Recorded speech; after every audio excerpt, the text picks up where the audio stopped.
बीवी की मोहब्बत में मैंने कहा भाई इसके ऊपर ताजमहल बनाना चाहिए, तो फिर मैंने बनाना शुरू किया। हालांकि मेरी उम्र उस वक्त 18 साल थी, मेरी अहलिया की उम्र 40 साल थी, लेकिन उसके बावजूद हमारा जोड़ा बेहतरीन रहा, मोहब्बत रही आपस में।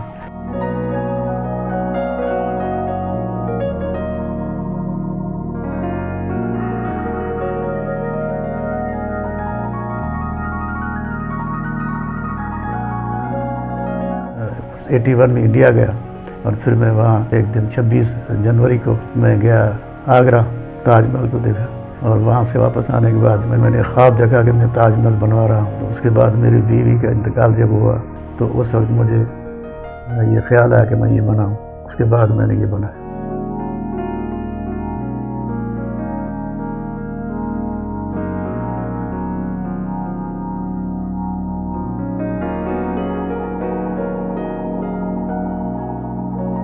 वो कुछ लोग तो कह रहे थे भाई ये खामखा तुम बना रहे हो, बेमकसद है, क्या फ़ायदा, ये होगा वो होगा, बीवी के नाम पर बदनामी होगी। मैंने कहा कुछ भी हो जाए मैं तो बनाता हूँ। उसके बाद और अपना काफ़ी दोस्त आते हैं देखने के लिए, बाहर से लोग आते हैं, जब शादी होती है जोड़े यहाँ तस्वीर बनाने के लिए आते हैं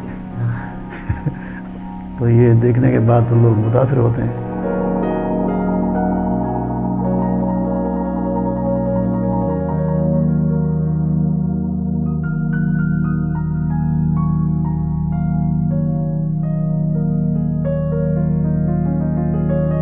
ये मेरा बेटा है, यहाँ आ गया, पानी देता है, सफाई कराता है। मैं पहले तो रोज़ आता था, क्योंकि मेरे हैदराबाद रहना होता है, तो जब वहाँ से वापस आता तो यहाँ हाजिर ज़रूर देता हूँ।